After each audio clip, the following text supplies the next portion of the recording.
Bien, vamos terminando la semana, ¿no? Bien, hoy día, ¿qué vamos a desarrollar? Vamos a hablar del relieve del Perú en geografía. Es bastante denso, con mucha información, ¿sí? Y en educación cívica vamos a hablar de la convivencia democrática y problemas de convivencia democrática. La semana está bien densa, ambos cursos. Así que yo les pido este sábado, 8 de la mañana, bastante concentración porque vamos a ir a un ritmo, digamos, mayor que en las clases anteriores por la densidad de ambos cursos hoy día.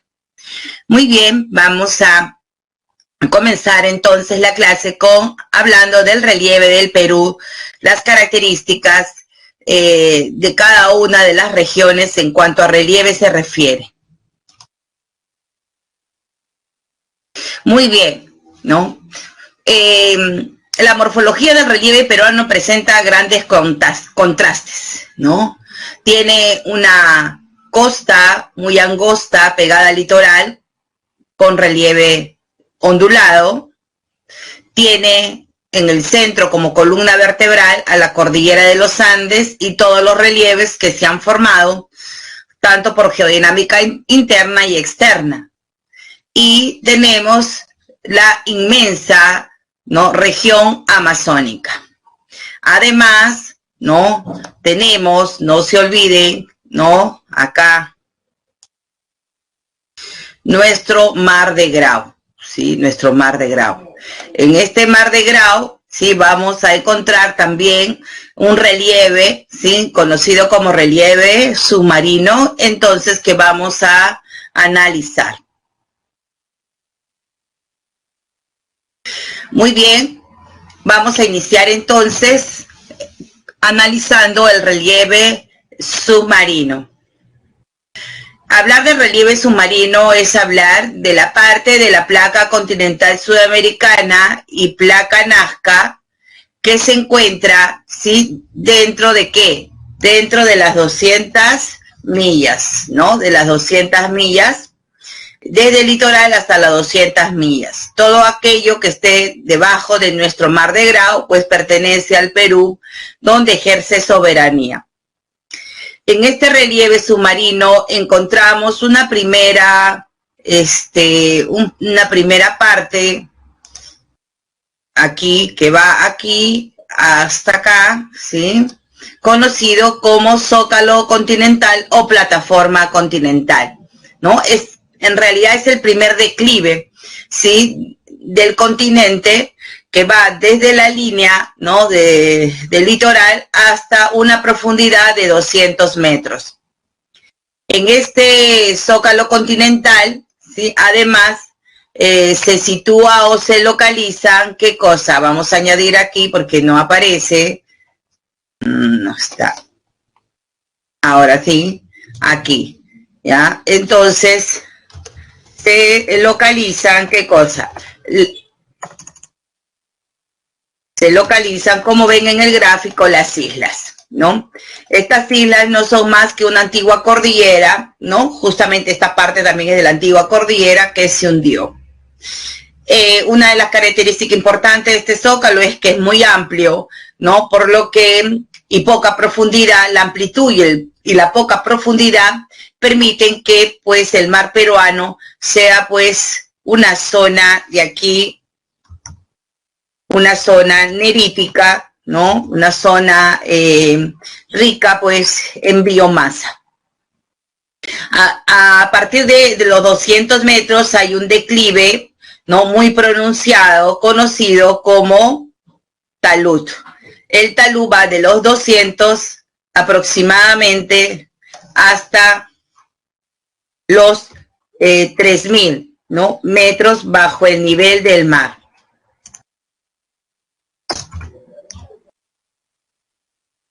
Más o menos va. En realidad, si nosotros queremos mostrar cómo es el talud tiene esta forma, ¿sí? Entonces, es un declive muy pronunciado, pero con estas hendiduras. Estas hendiduras en realidad son los cañones submarinos que se localizan entonces en la zona del talud, ¿sí? y va hasta los 3000. Tenemos luego, ¿no? Además del Zócalo y el talud, tenemos la zona abisal, también llamada zona de fosas marinas. En realidad son los dos frentes de las dos placas, donde no se colisionan, generando la subducción, ¿no? De una de ellas, que es la placa Nazca. Estas pozas, si tenemos en cuenta el litoral peruano, ¿ya? Estas pozas tienen profundidades que llegan hasta más de 6000, en promedio 6000, pero en Tacna, la fosa de Tacna tiene más de 6000, ¿sí? Ya está bordeando los 6800, 6900, ¿no? Es decir, que es la más profunda, acuérdense, ¿eh? La fosa de Tacna, ¿sí? Con más de 6000 metros. Luego está más arriba la fosa de Ica, ¿sí? En Lima tenemos la fosa del Callao y la fosa de Ancón, ¿ya? Y luego tenemos la fosa de Chimbote, ¿no? Entonces alcanza 5 máximas profundidades, ¿no? Que superan los 6000, pero el resto, ¿no? Entonces de la zona de subducción tiene un promedio de 6000. La más profunda, no se olviden, está donde, en Tacna. Tenemos la de Ica, tenemos la del Callao, tenemos la de Ancón y tenemos la de ¿qué? La de Chimbote, ¿sí? Entonces estas fosas marinas. Además de las fosas marinas, en Ica, fue más o menos aquí en Ica, se forma, tenemos nuestra dorsal Nazca, que se dirige hasta ¿dónde? Hasta la isla de Pascua, supongamos que esta es la isla de Pascua, frente a Chile, ¿no? Frente a Chile.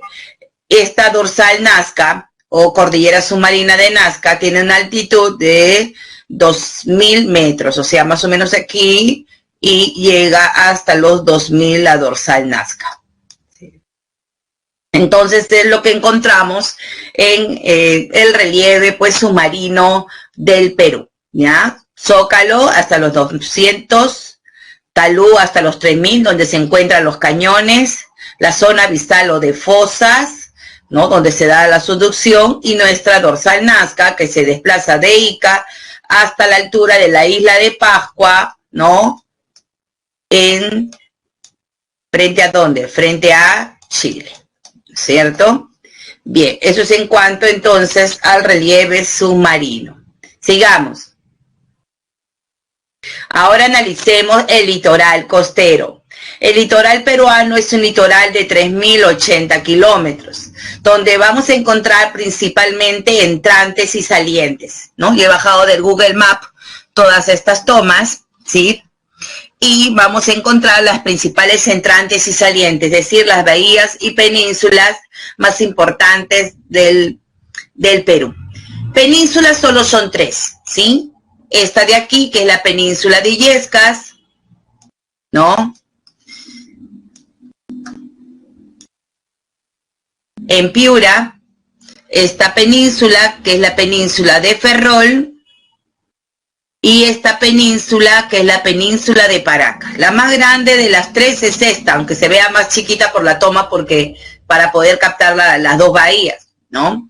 Y entonces la bahía más, la península más extensa es la península de Illescas. En Piura, Ferrol en Ancash, Paracas en Ica. Además tenemos las entrantes de mar, ¿sí? Acá tenemos la bahía más extensa del Perú, que es la bahía de Sechura en Piura. Esto de aquí se le conoce como Silla de Paita y nuestra bahía de Paita. Las dos bahías, ¿no? Digamos, del departamento de Piura. Y tenemos 2 de las bahías que hay en Ancash. Ancash es una zona pesquera por excelencia. El afloramiento que ocurre en las bahías los convierte en una zona de mayor biomasa, ¿no? Entonces aquí tenemos la bahía de Samanco, por ejemplo, y esta bahía que es la bahía de Chimbote.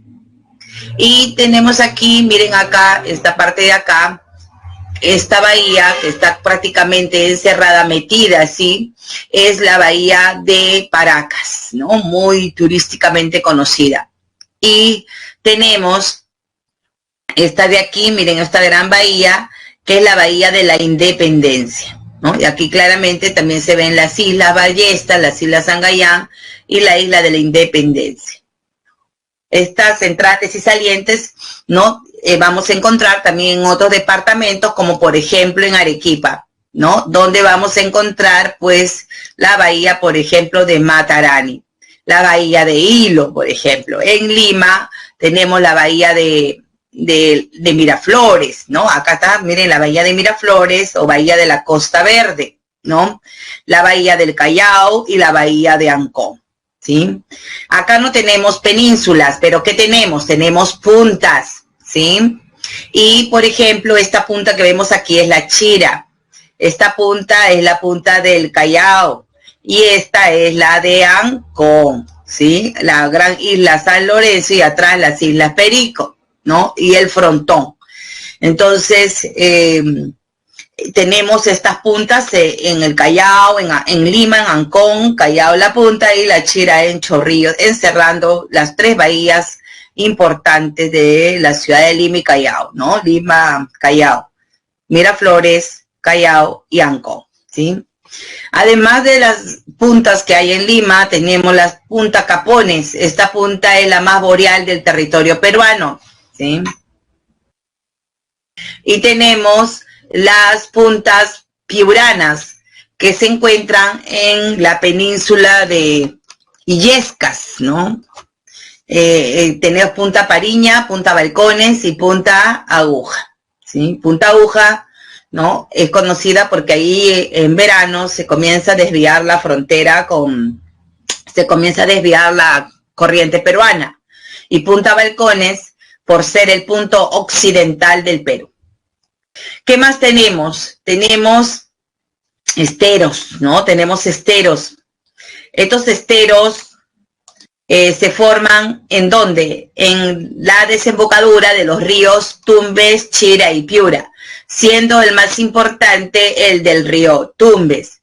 El río Tumbes es medio raro, hace así, miren, hace esto y se va por acá, se ramifica por acá, se ramifica y casi va así en el recorrido. ¿A dónde? Esto es el mar, ¿no? Esto es el litoral y hace este recorrido y llegando hasta Puerto Pizarro. Y se forman estos sedimentos, ¿no? Aquí en el río. Y es en esta zona de la delta porque acá desemboca por acá y después se va hasta Puerto Pizarro, ¿no? El río Tumbes es el que alberga la mayor cantidad de esteros, ¿no? O manglares. Estos sedimentos que vemos aquí abajo, bueno, acá es en época que ha bajado la marea, ¿no? Se puede dejar ver todos los sedimentos que se han ido acumulando en la delta del Tumbes, dando origen pues a estos esteros que a su vez han dado origen a este ecosistema que estamos observando, que es los famosos manglares. El término esteros es para lo que es el relieve, o sea, el relieve que alberga la delta. Y el término de manglar ya es un tema ecológico para definir el ecosistema que se forma aquí. Seguro algunos de ustedes han ido, ¿no? A Puerto Pizarro, han ido a los manglares, ¿no? Yo todos los años, bueno, este año no he ido, porque todos los años llevo a mis alumnos a las diferentes promociones de la universidad, los llevo para que conozcan este ecosistema, ¿no? Bien, así como vemos en la desembocadura del Tumbes, también tenemos en la desembocadura del río Chira en Piura, la Bocana de Miramar, un poco más pequeño, y los esteros de San Pedro. Muy bien, esto es lo que vamos a encontrar entonces en el litoral, además de ensenadas, playas y otras formaciones, acantilados, etcétera. Pasemos ahora a la llanura costera. Nosotros somos, pues, según Pulgar Vidal, somos chalacos porque habitamos la chala, o sea, la costa, ¿no? Aunque Chalaco le dicen a lo del Callao, en realidad Chala no, viene de costa. La costa es pues una llanura de aspecto árido, desértico, con algunos oasis fluviales que son, ¿qué cosa? Que son los valles, ¿no? Es muy angosta, pegada al litoral. Su máxima amplitud está en el desierto de Sechura, donde llega a 170 kilómetros. Y es muy angosta en la zona de Punta Lobos, en la provincia de Caylloma, ¿no? Carabalí, perdón, en Arequipa, ¿no? Con una amplitud en Lima más o menos aproximadamente de 70 kilómetros. Si hablamos de altitud, se extiende desde el nivel del mar hasta aproximadamente, entonces aquí, los 1000 metros de altitud, ¿no? En altitud llega hasta 1000. ¿Y desde dónde? Desde el nivel del mar, ¿no? Ancho 170, máximo, mínimo 5. ¿Qué relieves vamos a encontrar? Si nosotros analizamos la llanura costera, ¿sí? Vamos a analizar la llanura costera, vamos a encontrar que la llanura costera es una alternancia de ¿qué? De abanicos fluviales. Estos son los abanicos fluviales que forman los ríos. Estos abanicos fluviales son los valles, ¿no? Son los valles. Y entre valle y valle, ¿qué vamos a encontrar entre valle y valle? Entre valle y valle vamos a encontrar a una pampa. Entonces, la llanura costera, perdón, es una alternancia de valles y pampas, donde los valles son las áreas fértiles, ¿no? Este es el valle, y donde las pampas son las llanuras desérticas, ¿sí? Entonces, toda la costa es una alternancia de valles, pampas, desde, ¿no? Arriba, desde Tumbes hasta Tacna. Sin embargo, ambos relieves tienen el mismo origen, es decir, son depósitos aluviales, ¿sí? En los valles se localiza pues las ciudades, ¿no? De la costa, y además, al ser suelos fértiles, ¿no? Tienen un gran desarrollo, pues como observan acá, agrícolas. Las pampas con aspecto desértico, ¿no? Que son llanuras desérticas, sin embargo, al tener el mismo origen, es decir, depósitos aluviales, ¿no? Gracias al avance tecnológico se ha podido pues irrigar estas pampas, digamos, convirtiéndolas también en suelos fértiles. Muchas de las pampas ya tienen este aspecto, ¿sí? O sea, tienen un aspecto fértil en gran parte de sus, ¿no? extensiones, dado gracias a los proyectos de irrigación, ¿sí? Por eso, ojo, por eso se dice que las pampas son llanuras desérticas, pero con potencial agrícola, ¿no? Potencial agrícola porque acuérdense que, ¿no? Si estas están sometidas a proyectos de irrigación, entonces logran ser ¿qué? Fertilizadas, ¿no? Proyectos de irrigación, como por ejemplo, tenemos a Chavimochic, tenemos Chinecas, tenemos Olmos, Majes, etcétera, ¿no? Son proyectos de irrigación que se realizan en las pampas. Chavimochic, Chao, Virú, Moche y Chicama, tiene las iniciales de las 4 pampas, ¿no? Chinecas, Chimbote, Nepeña y Casma, ¿se dan cuenta? Olmos, que es la más extensa, también ya se encuentra en parte irrigadas, y Majes, proyecto Majes, Siguas y Majes en Arequipa, ¿no? Estas pampas, las Majes y Siguas en Arequipa, Casma, Nepeña y Chimbote, por ejemplo, en Ancash, en La Libertad, Chao, Virú, Mochichicama, y Olmos en Lambayeque. En el caso de Villacuri es una pampa que alberga un gran desierto, que es el desierto de Ica. Pero sin duda aquí falta alguien que es nuestra pampa turística. ¿Cuál es esa? ¿La pampa de qué? La pampa de Nazca. ¿No? Sí, acá se ven algunos geoglifos, ¿no? De la pampa de Nazca.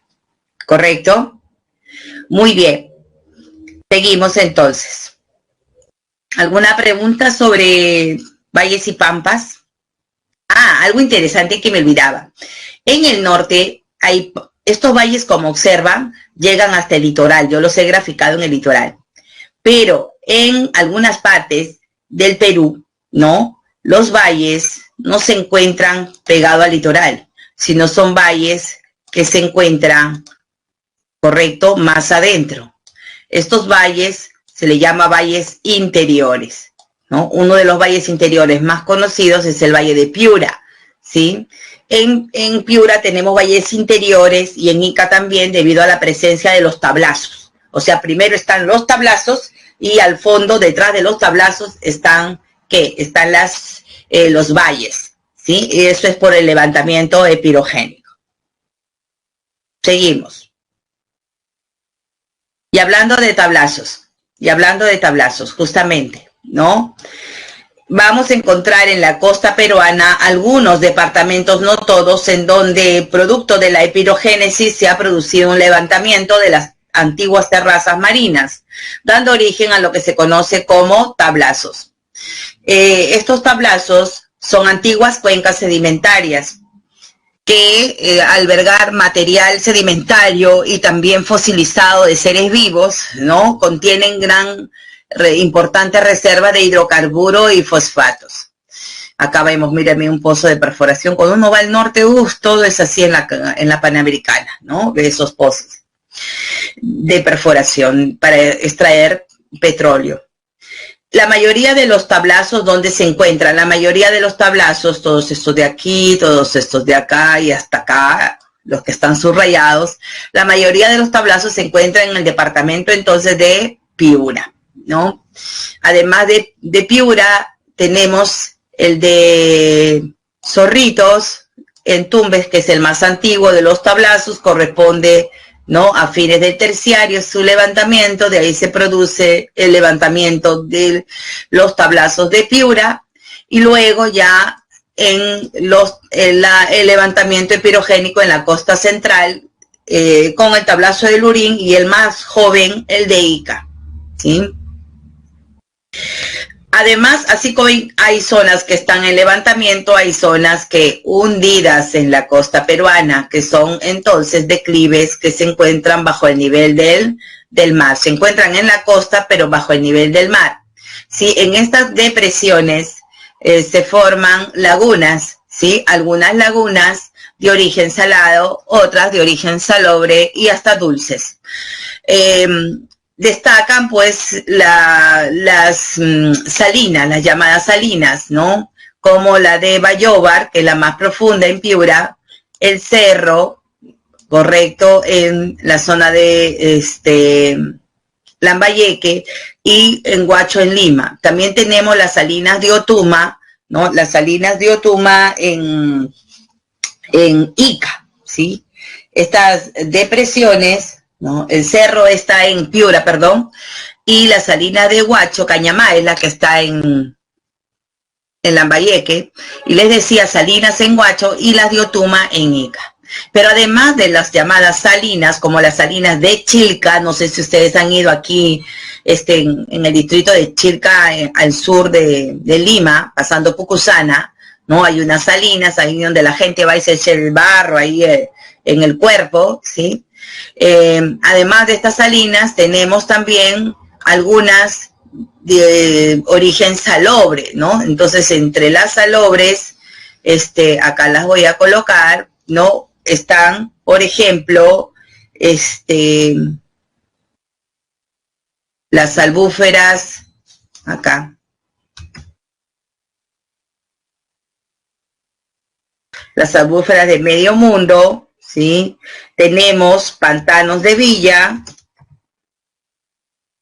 ¿no? Entre otros, me comí la palabra, las pantanos de Villa, que son salobres. ¿Qué salobre significa? Que en estas depresiones ha habido afloramiento de aguas, pero tanto saladas como fluviales. Por ejemplo, en los pantanos de Villa, aflora agua del río Rima. Mire, ¿de dónde el Rima? Por el manto freático, ¿no? Avanza y aflora en los pantanos de Villa. Pero los pantanos de Villa, como están cerca al mar, también aflora agua salada, ¿ya?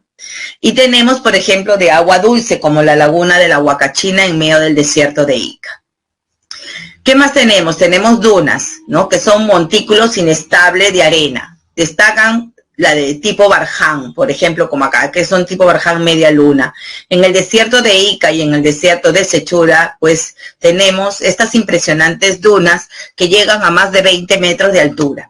Pero sin embargo, la duna en forma de media luna, ¿sí? En forma de media luna más alta es la de Purpur, ¿no? La que vamos a encontrar con más de 80 metros de altura.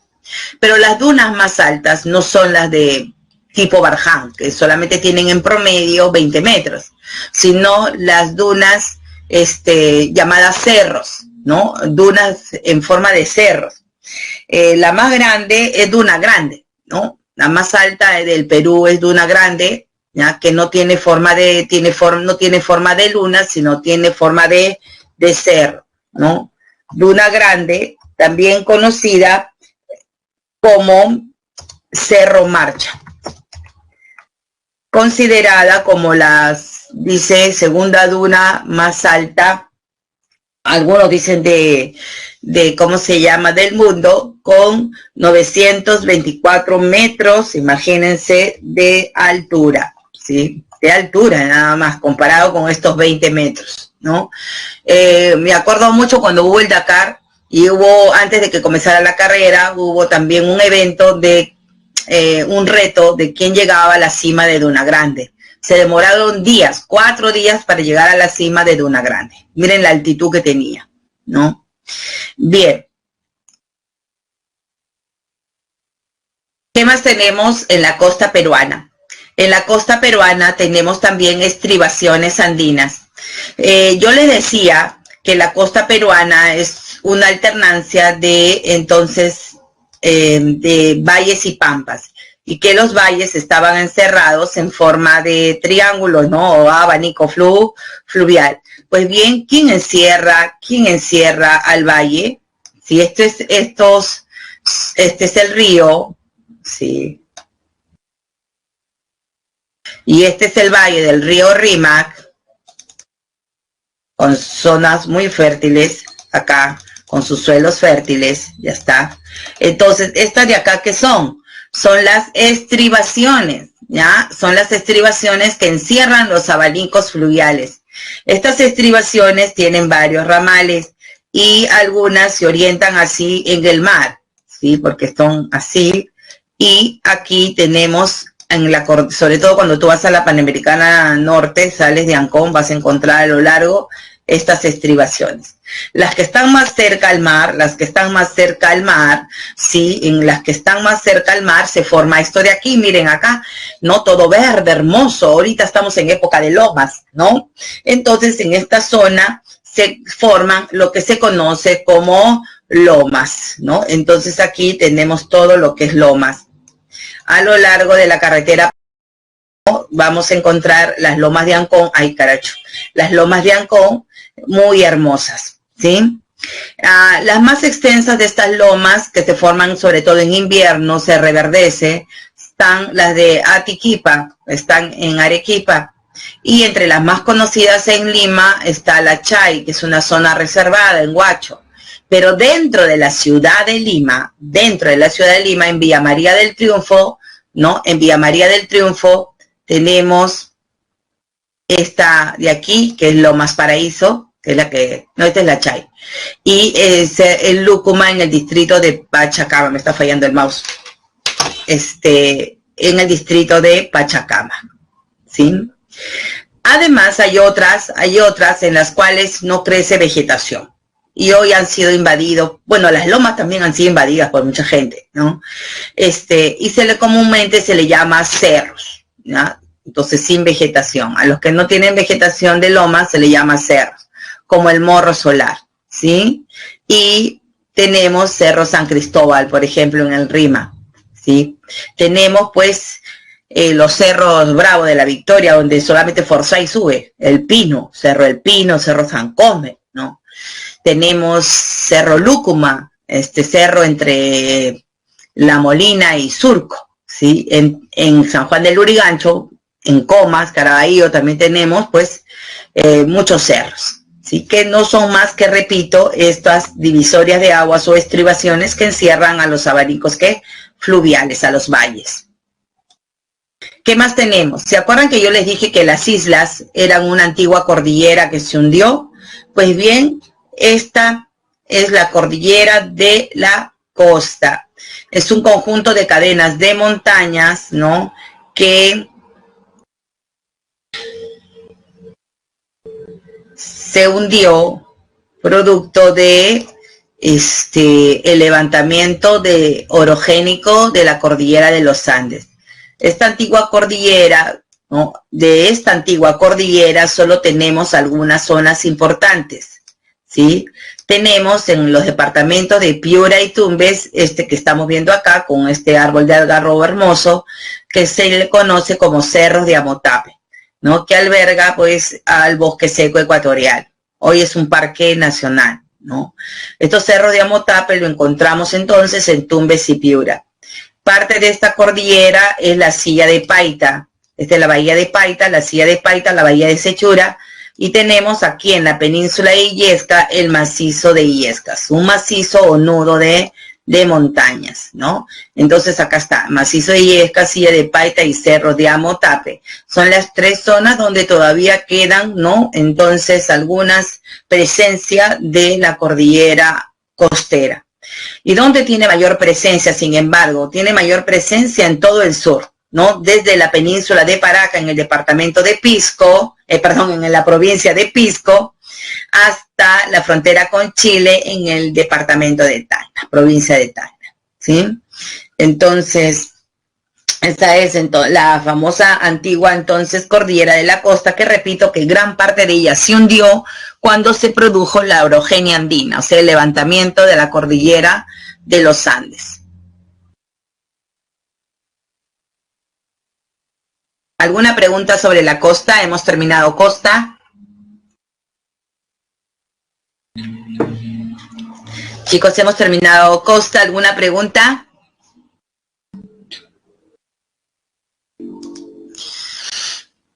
Muy bien. Sí, entonces vamos y sigamos. Y ahora ingresamos al relieve de la región andina. Miren, conseguí este mapa, es en 3D, miren, ¿ah? Ya es en 3D, da la impresión, ¿no? Que está levantado, excelente, lo saqué por ahí, lo encontré buscando, ¿no? Encontré este mapa, en donde se ve claramente, pues, la cordillera de los Andes, ¿no? En la región andina, pues, es la columna vertebral del territorio peruano, se encuentra en el centro, representada principalmente por nuestra cordillera de los Andes, la cual, pues, ha sido fuertemente erosionada, ¿no? Fuertemente erosionada por los ríos, ¿no? Que nacen justamente ahí en la cordillera de los Andes.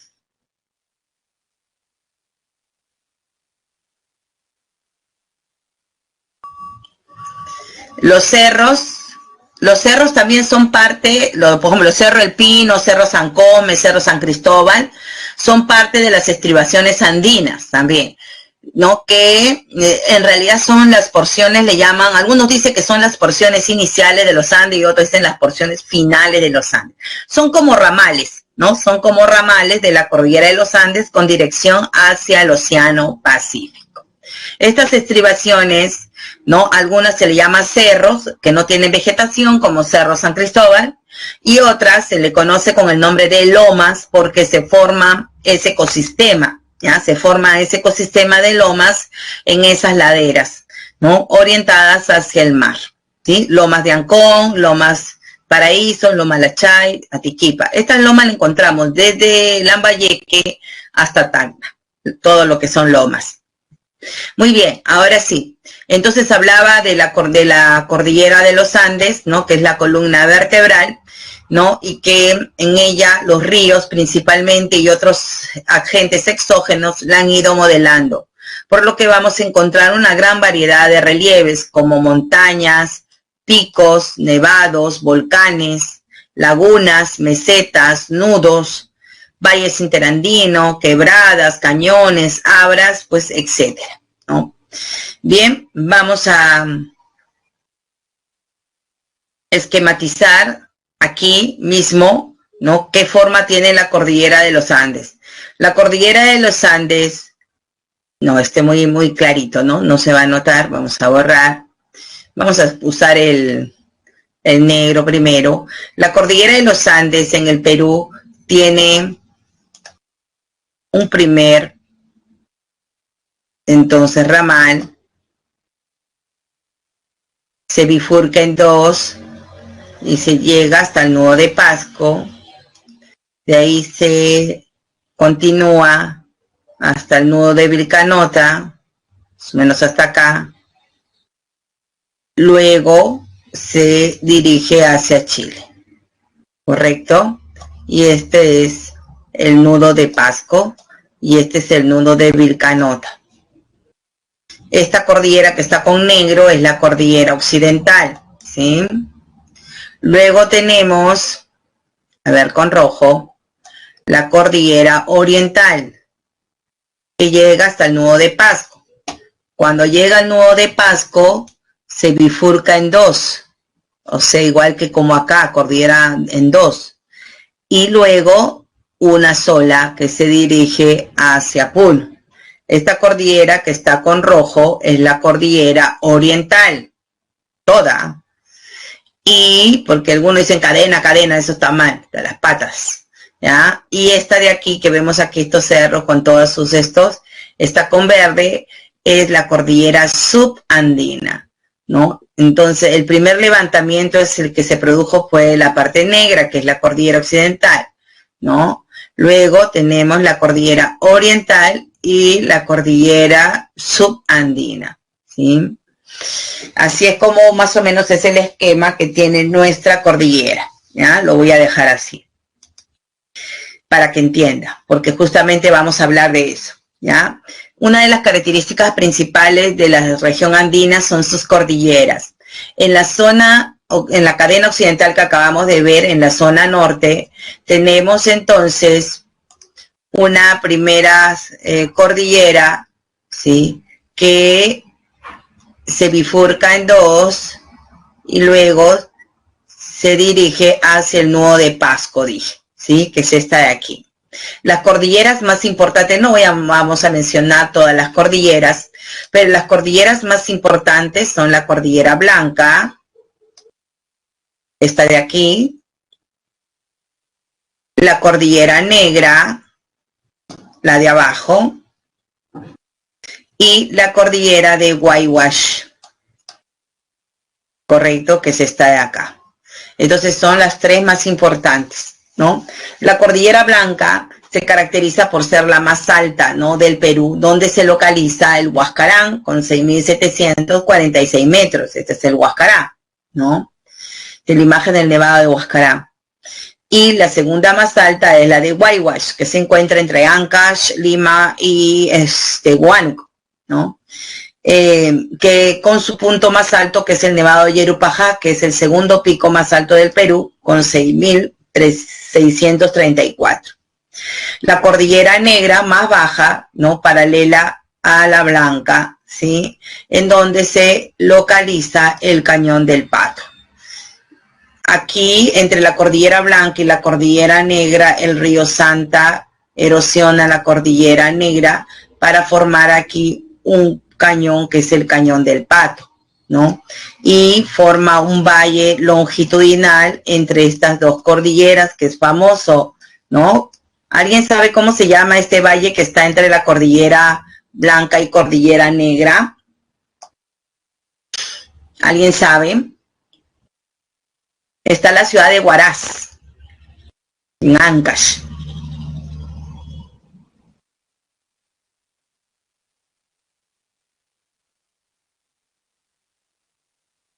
Ajá, Callejón de Huaylas, exacto. El río es el Santa. El río Santa es el que he dibujado con celeste, ¿no? Con azulito. El río Santa forma el famoso Callejón de Huaylas, ¿ya? Entonces esta es esta parte. Luego, ¿qué tenemos? Voy a agrandar nuevamente, ¿ya? Tenemos la cordillera occidental del centro. Entonces ya después, aquí, vamos a hacerlo con otro color, ya está, aquí continúa la cordillera. Hasta les dije el nudo de qué, de Vilcanota. Nudo de Pasco, no se olviden, está la cordillera de Raura y el nudo de Vilcanota, ¿sí? Entonces en esta parte que es la central vamos a encontrar estas dos cordilleras, ¿no? Vamos a encontrar en primer lugar a la Viuda, ¿no? En la parte de Canta, nos vamos por el río Chillón, entramos a Canta, no sé si han ido a Canta alguna vez, ahí a Santa Rosa de Quives, Canta, por el valle del río Chillón, ¿no? La parte de sierra del valle del río Chillón, ahí, subes a las altas cumbres, desde ahí vas a subir a las altas cumbres de la Viuda, donde vas a encontrar al Nevado de Rajuntay, que es el que estamos viendo, con 5.650. También vas a ver el Nevado de la Viuda, entre otros, las lagunas. Y luego, ya aquí, por la carretera central, nos vamos hacia Chosica y seguimos subiendo hasta llegar a la carretera central. Su punto más alto es el Nevado de Cotoni, ¿no? Con 5.372 metros. ¿No? En esta cordillera central, el río Rímac, por ejemplo, forma el cañón del Infiernillo, ¿sí?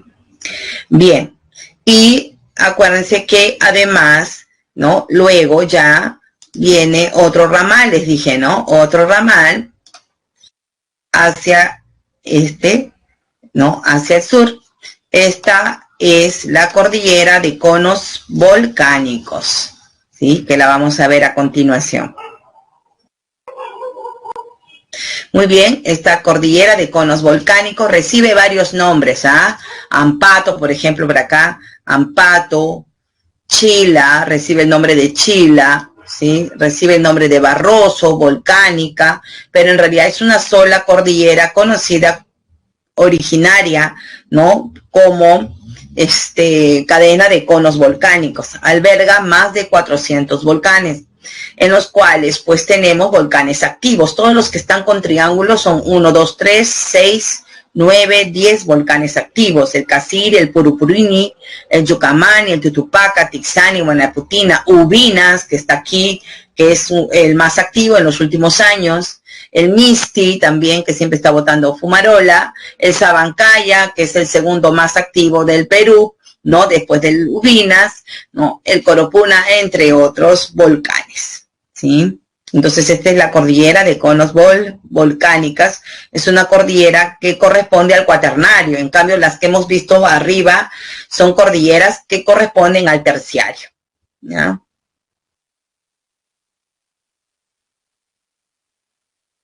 Bien. Ahora pasemos a la cordillera oriental. ¿Se acuerdan que yo les dije la cordillera oriental viene por aquí, luego se bifurca en dos, ¿sí?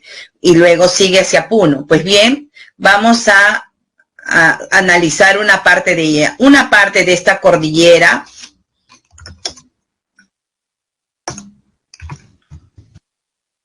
alcanza altitudes de 5.000 y hasta 6.000, ¿sí?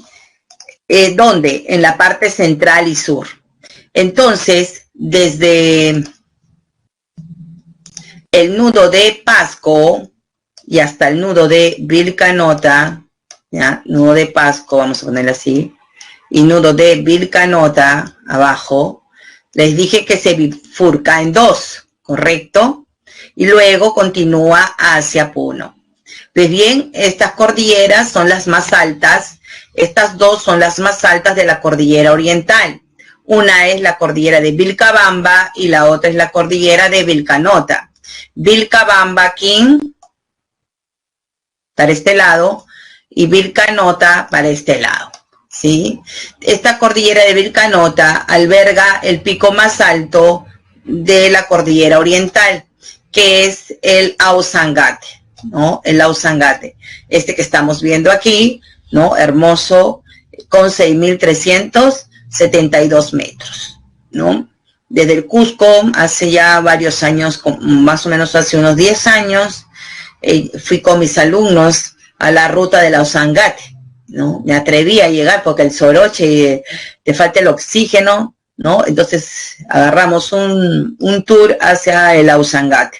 ¿no? Para poder observar la belleza de los nevados, apus, ¿no? Todos los apus del Cusco, ¿ya?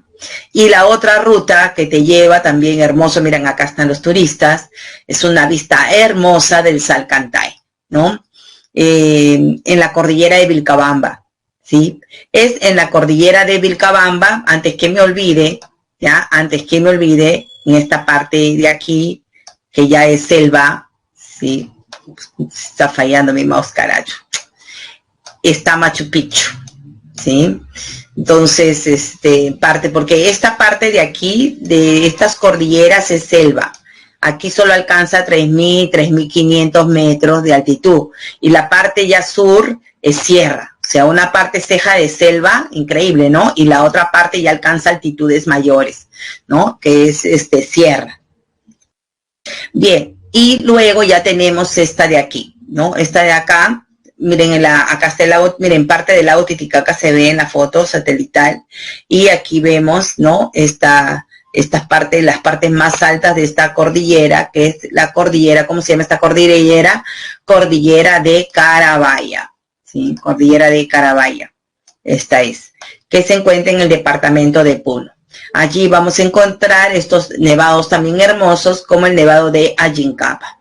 Al ser una cordillera por debajo de los 6.000, está sufriendo mucho, igual que la cordillera La Viuda y la Central, los efectos del cambio climático, ¿no? Es preocupante, ¿no? La pérdida del permafrost, o sea, nieve permanente, hielo permanente, y los glaciares se están derritiendo de la cordillera de Carabaya, de la cordillera Central, de la cordillera La Viuda, más, ¿por qué? Porque ellas se encuentran por debajo de los 6.000, ¿sí? Bien. Seguimos. Además de las cordilleras, tenemos los valles interandinos. Antes que me olvide, ¿no? Acá, acá hay una cordillera que es la cordillera volcánica, ¿se acuerdan? Bien, entonces,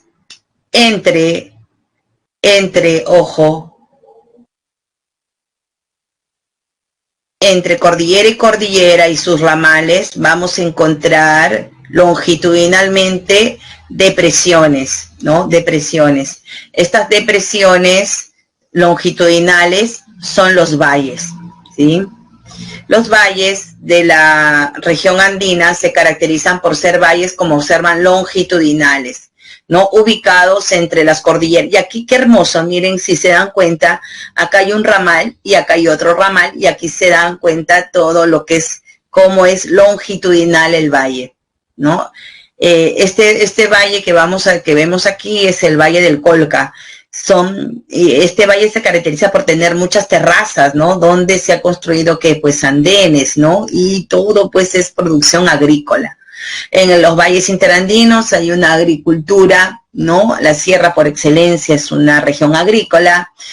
Y se asientan también las ciudades, ¿no? Son famosos entonces el Valle del Colca, que es el que estamos viendo, el famoso Callejón de Huaylas, entre la Cordillera Blanca y Negra, el Mantaro, ojo, es el más extenso, ¿no? El Mantaro es tan largo que tiene se alberga 4 ciudades, imagínense, ¿no?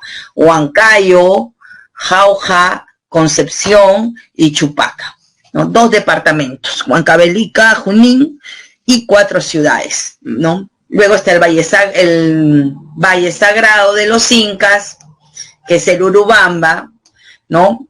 Ojo, muchos creen que la ciudad del Cusco se encuentra en el Valle del Urubamba. No, la ciudad del Cusco se encuentra en un afluente que se llama Guatanay, ¿no? El Valle del Guatanay es el valle de donde se asienta la ciudad del Cusco. ¿Ya? De ahí partes ya para ir al Urubamba. Ollantaytambo sí está, por ejemplo, en la zona del río Urubamba, ¿no? Bueno, Chile, donde se localiza la ciudad de Arequipa, Santiago de Chuco, en Cajamarca. ¿Qué más tenemos? Miren, acá tenemos también mesetas, ¿no? Mesetas. ¿Qué son las mesetas? Son áreas de relieve llano ondulado que se extienden a partir de ¿cuánto? Los valles, bueno, tenemos valles desde los 1.000 hasta los 3.500, más o menos. Las mesetas comienzan a partir de los 3.800, ¿sí? Es una falla tectónica de los Andes donde obviamente se han acumulado también sedimentos, lo que favorece la presencia de pastos. Hay mesetas como la de Salinas y Aguada Blanca en Arequipa, en donde hay afloramiento de agua y se forman bofedales, como humedales andinos. Abunda el agua, abundan animales y, digamos, son áreas aptas para el desarrollo ganadero. La meseta también se le llama altipampas o altiplanicies, acuérdense, ¿ya? Entonces, tenemos aquí, voy a dejarlo ahí grabado, no lo voy a borrar, altipampas o altiplanicies, ¿ya? Y la más extensa obviamente es la meseta del Collao. Esta meseta que se encuentra entre la cordillera, ¿se acuerdan? Volcánica y la cordillera del Carabaya, ¿no? Y nudo de ¿qué? Nudo de Vilcanota, ¿no? Acá entonces se encuentra nuestra gran meseta del Collao, ¿no? Entonces, y acá está el lago Titicaca. ¿No? Esta meseta es la más extensa, abarca 2 países, por eso también se le conoce como altiplanicie peruano-boliviana, ¿no? De ahí ya tenemos Anta, Pampas Galeras en Ayacucho, donde se protege a las vicuñas, Parinacochas también, donde se encuentra el lago Parinacochas, es el segundo lago más extenso después de Titicaca, Castro Virreyna y Bombó, ¿ya? Muy bien, y tenemos que más, miren cómo cae el agua del río, ¿no? Y con tal fuerza erosiva que erosiona y abre una garganta profunda, no es hendidura, sino una garganta profunda que puede llegar hasta más de 3.500 metros de profundidad.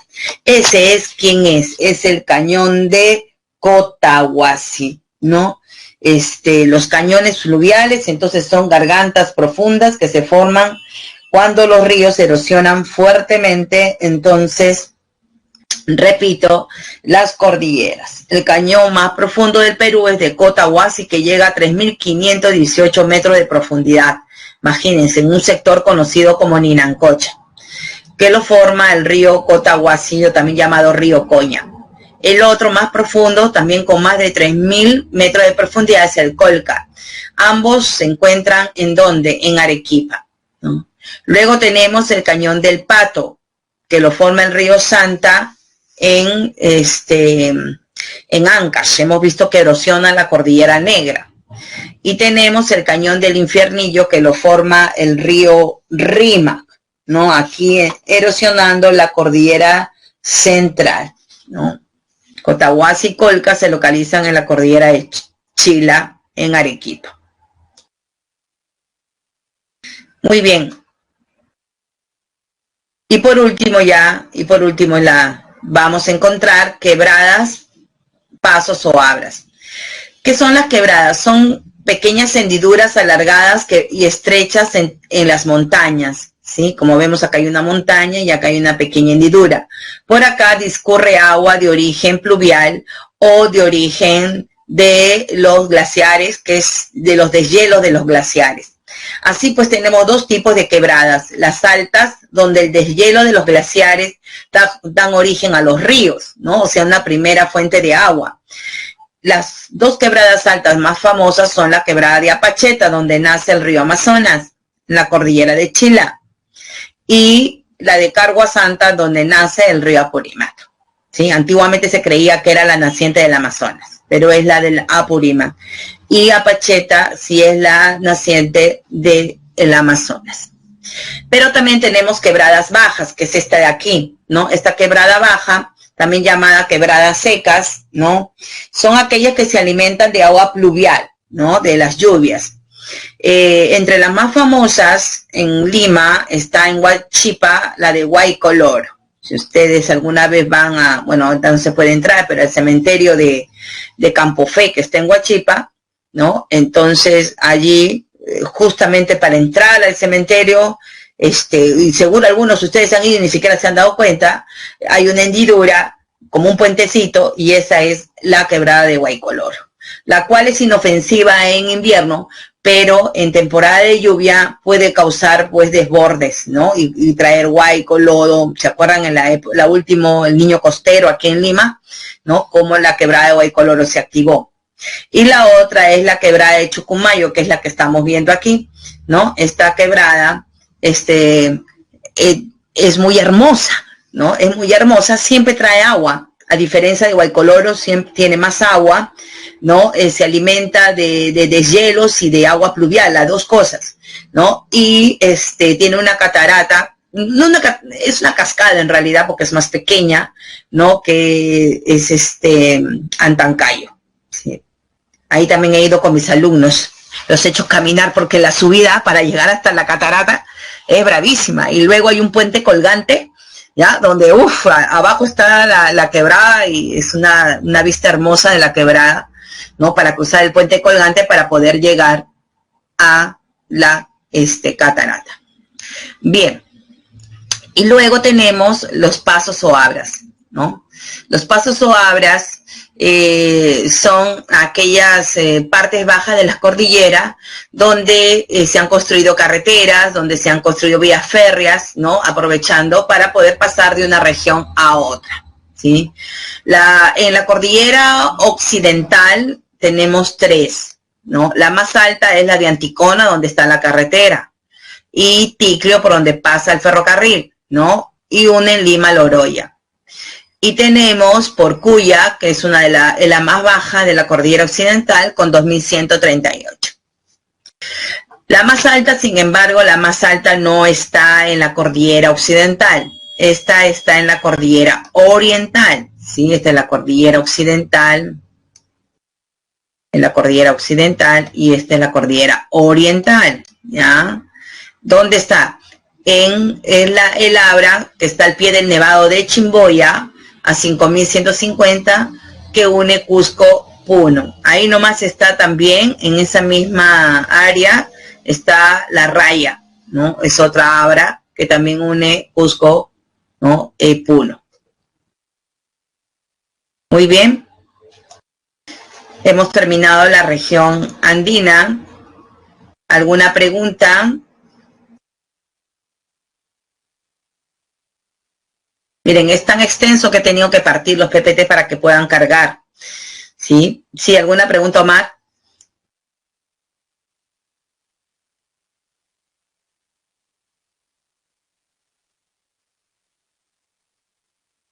No, hay un montón de pasos o abras donde no hay carreteras, solo hay trochas. Sí, no, en todos no hay carreteras, ¿ya? Los pasos o abras se forman por degradación glaciar, correcto. Y tenemos, no son artificiales. El de Porcuya es artificial, en donde, digamos, lo ha ido modelando, por eso le llaman artificial también, porque ahí ha modelado. Pero hay abras en donde solo se han formado por intervención natural, ¿sí?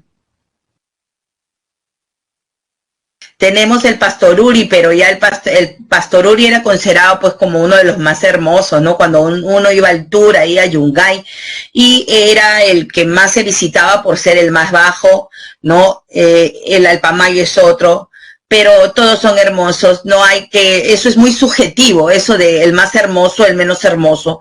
Lo cierto es que ya no está permitido subir, ¿no? Al Pastoruri, ya, porque muy inestable, son muy inestables debido al cambio climático, ¿ya? Muy bien, todos están en la Cordillera Blanca. Ahora pasamos al relieve de la selva. Hablar de la selva peruana es hablar de la región más extensa del Perú, ¿no? Y se encuentra entre la cordillera oriental, principalmente la cordillera subandina y la inmensa llanura amazónica. Se divide en dos: la selva alta, ubicada entre los 400 y 3000 metros, y la selva baja entre los 80 y 400 metros sobre el nivel del mar. Bien, la selva alta, ¿no? La selva alta se localiza entre 400 y 3000. Entre los 800 y 3000 está la selva, la ceja de selva.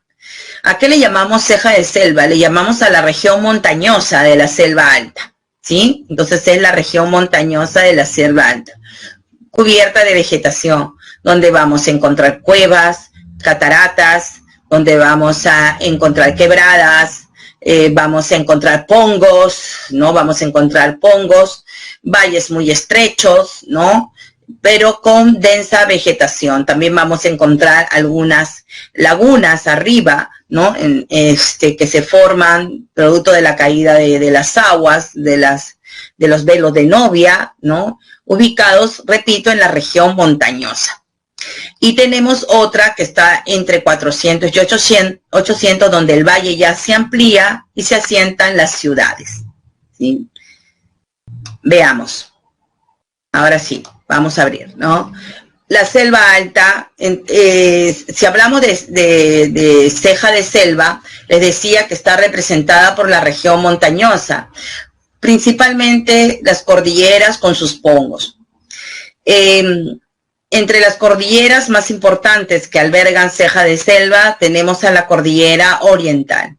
Esta cordillera oriental, les decía que tiene un ramal hasta el nudo de Pasco y otro ramal hasta el nudo de Vilcanota, ¿se acuerdan?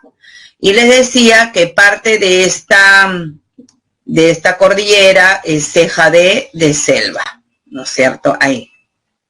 Entonces, en esta zona que está con verde, vamos a encontrar, pues, algunas formaciones importantes. Entre ellas, es importante y famosa la cordillera del Cóndor, ¿no? Ubicada en la frontera con Ecuador, ¿no? También tenemos Cerro Escalera, por ejemplo, que no lo menciona separata, en el departamento de San Martín, ¿no? Y bueno, adopta varios nombres dependiendo de los departamentos, ¿no? Recorre que todo lo que es Amazonas, ¿no es cierto? San Martín, abarca hasta Pasco, ¿no? Luego tenemos que en esta cordillera hay un pongo, ¿sí? ¿Cuál es ese pongo? El pongo de Arrentema. Luego tenemos aquí el pongo de Tambo, que está acá. Y luego tenemos acá el pongo de Mainique, ¿no? Una en la cordillera de Vilcabamba, que es el Tambo, y el Mainique en la cordillera de Vilcanota, ¿sí? Luego tenemos la otra cordillera, que es la cordillera subandina. Yo les decía que esta cordillera se desprende del nudo de Pasco hacia arriba. Esta cordillera recibe varios nombres. Recibe el nombre de Cerros Campanquis, seguro por ahí lo van, en la separata se encuentra, Cerros Campanquis, y más abajo recibe el nombre de Cordillera Azul, entre otros nombres como Huachón, por ejemplo, ¿no? En esta cordillera destaca otro pongo que forma el río Marañón, porque el río Marañón viene por acá, erosiona, ¿no? Viene por acá, erosiona y gira para allá, ¿no? Para unirse al Ucayali. Pues bien, este pongo de aquí es el pongo de Mancerich, ¿sí? Luego, el río Guayaga también erosiona esta cordillera, formando otro pongo aquí, que es el pongo de Aguirre. Y tenemos más abajo el río Yuracyacu en la cordillera azul, que forma el boquerón del Padre Abad. El Aguirre también está en la cordillera azul, por si acaso. Y este de aquí está en Cerros Campanquis. Entonces, aquí tenemos las, digamos, principales cordilleras con sus pongos. Además, vamos a encontrar, le dije, cuevas, cataratas, ¿no? Y otras formaciones. Luego tenemos ya los valles longitudinales, ¿no? Que se localizan entre 400 y 800. Allí se asientan las principales ciudades, ¿no? Como Jaén en Cajamarca, Bagua en Amazonas, Mayo en San Martín y el Guayaga en el departamento de San Martín, ¿no? Viene desde Huánuco hasta San Martín. Otros como Tingomaría, ¿no? Oxapampa y Posuso están en Pasco, Chanchamayo y Satipo, La Merced está en Junín, Quillabamba, que está en el Cusco, también llamado Convención, ¿no? Y el Valle de Tambopata en Madre de Dios. Selva Baja ahora. Antes de pasar a Selva Baja, miren aquí les añadí algunas formaciones, ¿no? Que vamos a encontrar en la selva alta del Perú, en la zona sobre todo de Ceja de Selva, ¿no? Esta es la famosa Cueva de las Lechuzas, ¿no? En Tingomaría, ¿sí? Y mírenme, es hermoso, seguro alguno de ustedes de repente ha ido. Y este está en el departamento de Amazonas, ¿no? Es catarata porque tiene doble, triple caída, porque acá arriba hay otra caída, ¿no? Es entonces la mayor caída, ¿sí? Que tiene el departamento de Amazonas y en general todo el Perú. Muy bien, ahora pasemos a la selva baja. La selva baja, hablar de la selva baja es hablar de la inmensa llanura amazónica, con un relieve suave y ondulado, erosionada fuertemente sobre todo por los ríos de la vertiente del Amazonas, ¿no? Las lluvias, ¿no? Y la humedad atmosférica. Esta selva baja es en realidad una inmensa llanura que se presenta como naipes escalonados, ¿sí? En donde vamos a encontrar varios relieves importantes, ¿no? En las partes más altas, aquí voy a añadir, en las partes más altas encontramos, ¿no? Algunas estribaciones que vienen a ser las partes finales, ¿no? Estas partes finales se le conoce como, vamos a ponerlo acá arriba que no aparece, filos, ¿no es cierto? Luego viene aquí la parte de llanura, la cual se le conoce, a ver, vamos a ver, se le conoce como altos, ¿sí? Altos y filos se le conoce como suelos de altura. En esta parte de la llanura amazónica, que es la tierra firme, ¿no? Se desarrolla, se asientan las ciudades, como la ciudad de Iquitos, y hay una importante actividad pecuaria ganadera, ¿no? Y también agricultura industrial, sobre todo de palma aceitera, ¿no? Luego tenemos ya las terrazas ligeramente más bajas. Esta terraza ligeramente más baja se le llama restingas, ¿no? Aquí también se practica mucha agricultura, como observan aquí, ¿no? Con diversos productos. También forma parte ya no de la tierra firme, sino de la llanura inundable. Si ustedes observan aquí, dice acá, nivel decreciente de los ríos, y el río en época de grandes crecidas puede lograr inundar también las restingas, ¿no? Por eso que ya no forma parte de la tierra firme, sino forma parte de la llanura inundable, que se inunda en época de grandes crecidas, solo de grandes crecidas, ¿no? Y donde se practica, pues, sus suelos son muy ricos para el desarrollo agrícola. Luego más abajo se forman los barrizales, ¿no? En esta zona se forman los barrizales y las playas. Estas formaciones básicamente, ojo, estas formaciones voy a ponerle aquí, son estacionales, ¿ya? Y se desarrollan en qué periodos se forman. Se forman en la época de estiaje. Se observan acá, ¿no? ¿Esto qué es? Esto es estiaje, ¿no es cierto? Y cuando se produce el estiaje del río y el caudal baja, inmediatamente los pobladores aprovechan para desarrollar, pues, agricultura de arroz, ¿no? Algunos productos como repollo, zapallo, ¿no? Frijol, etcétera, en los barrizales y playas. Finalmente tenemos aquellas áreas que permanecen inundadas, como fangos, las tahuampas, también llamadas aguajales seticales, ¿no? Todo esto es tahuampa. Donde el río, ojo, donde el río, ¿qué forma? Aquí falta algo, ¿no? Aquí en esta parte, el río forma ¿qué? Forma sus meandros, ¿no? Y forman sus cochas o tipiscas, ¿no es cierto? Entonces aquí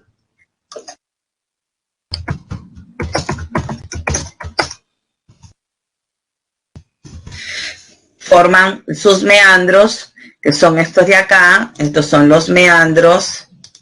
Y estos son las cochas o tipiscas, ¿no? ¿En dónde? En esta zona llamada tahuampas, que son las zonas que permanecen inundadas. Bien, vamos a ver rapidito. Miren, esto de aquí son las colinas llamadas filos. Esto de aquí ya son los altos, donde se asientan las ciudades. Estas son las restingas, donde hay agricultura, ¿no? Importante. Miren aquí, excelente, ¿no? Esta toma de la cocha o tipisca y de los meandros.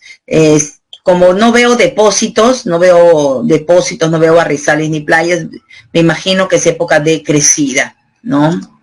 Tenemos las playas, ¿ya? Las playas donde, como Quistacocha, por ejemplo, los barrizales, ¿no? Los barrizales. Tenemos las tahuampas que permanecen inundadas, ¿no? Y tenemos una sola cordillera. Esta cordillera se caracteriza porque es una cordillera transversal, ¿sí? Esta cordillera viene más o menos desde el nudo de Pasco hasta Brasil. Y es erosionada fuertemente por el río Cayali, donde forma el único pongo aquí en Selva Baja. ¿Cuál es el único pongo en Selva Baja? Es el pongo de Orellana. Sí, es el pongo de Orellana. Bueno, salió bien. El pongo de Orellana, ¿no? Que es el único pongo en Selva Baja. Además tenemos los bajiales, ¿no? Se le llama bajiales a zona, a ver, vamos a retroceder un ratito, me olvidé acá, es que acá no aparece, pero aquí se localizan los bajiales también. Acá, en las restingas, se localizan los bajiales, ¿ya? Entre los barrizales y así como se forman bajiales, que son básicamente áreas donde de las restingas, donde hay unas zonas así hundidas, ¿no? Estas aquí se produce también, aprovechan para la agricultura de bajial, que es arroz, ¿no? Entonces también en los barrizales y bajiales. Muy bien. Ahora sí, hemos terminado, pero antes de terminar, quiero mostrarle algo interesante que no está en la separata.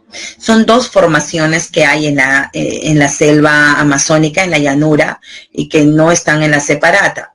Pero por si acaso esta de aquí está como distractor, ¿no? En la selva baja hay formaciones conocidas como sacaritas, también llamadas caños o riachuelos, ¿no? Y es que cuando el río hace esto, ¿sí? Los pobladores más conocedores, ¿sí? Saben que se pueden formar como caños, ¿no? O riachuelos angostos entre un meandro y otro. Y para cortar camino, en vez de hacer el recorrido largo, ¿sí? Cortan camino, ¿no? Evitando la curva del meandro. Estos riachuelos se le conoce como sacaritas. ¿Y sabían ustedes que tenemos islas fluviales en la Amazonía? Este es el famoso trapecio amazónico, ¿no? Y aquí vemos dos islas. Esta es la Chinería, la grande, y esta en territorio peruano, ¿no? Esto es Colombia, ¿sí? Y esta de aquí es Santa Rosa, que es un distrito, ¿no? Todo es un distrito de Loreto, ¿ya? Acá hay población, hay población que habita en Santa Rosa. Ustedes buscan internet, pongan isla de Santa Rosa y van con distrito de Santa Rosa en Loreto y van a encontrar que entonces habita población, ¿no? Estas son las islas de origen fluvial que vamos a encontrar en el cauce del Amazonas. Y no son las únicas, la Chinería y Santa Rosa. Miren, tenemos Yauma, Cacao, Coto y Tigre. Así como tenemos islas fluviales al interior del Amazonas, también tenemos islas, no se olviden, al interior del Titicaca, como la isla de Taquire, famosa por sus tejidos que han sido declarados como Patrimonio de la Humanidad. Muy bien, ahora sí, hemos terminado geografía. Por cuestiones de tiempo, solo vamos a desarrollar una sola pregunta. Acuérdense que les dije que cívica está muy denso. Vamos a iniciar la encuesta, vayan leyendo.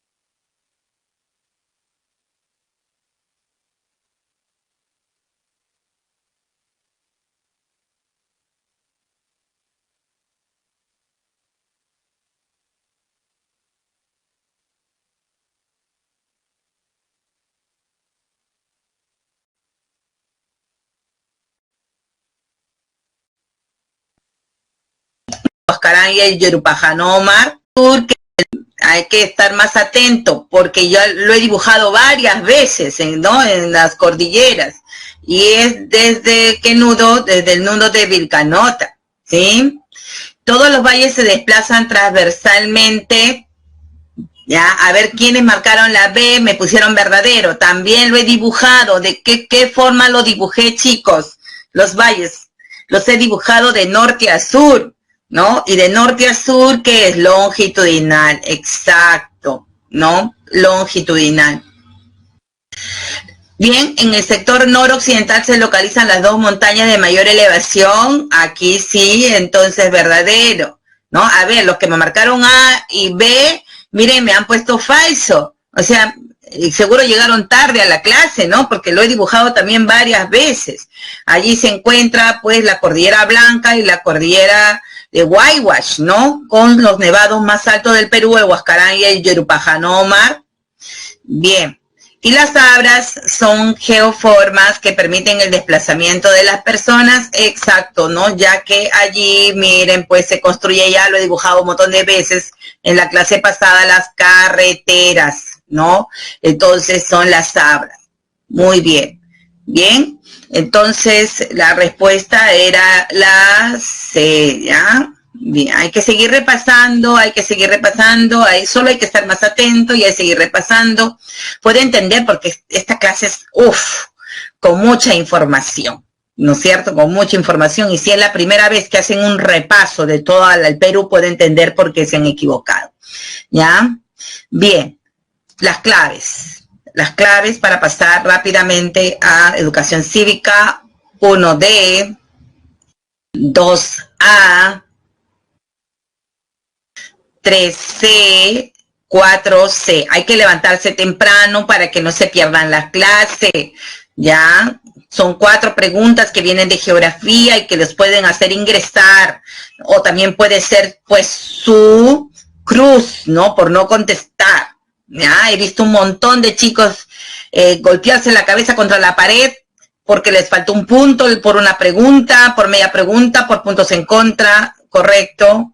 Por favor, no hay curso malo, no se puede darse el lujo de los cursos de letras, sobre todo, que son lo más fácil de decir, ay, no, ¿ya? Al contrario, si ustedes se dan cuenta en el examen, más es letras, todo lo que es habilidad verbal, más los cursos de letras son la mayoría de las preguntas, ¿ya? Entonces tienen que priorizar, así postules a medicina, ingeniería, letras, es lo que te va a hacer ingresar en realidad, si ustedes se dan cuenta. Eso se lo dije a mis hijos cuando estuvieron en la pre, ¿no? Y se dieron, el primero no me hizo caso y tuvo que hacer un ciclo más, pero la otra, la menor, me hizo caso e ingresó en la primera, ¿no? Letras y letras, yo le recalcaba, y sí, y de verdad, ¿no? Háganme caso y van a ver, ¿ah? Tengo más de 25 años en la pre, no se olviden.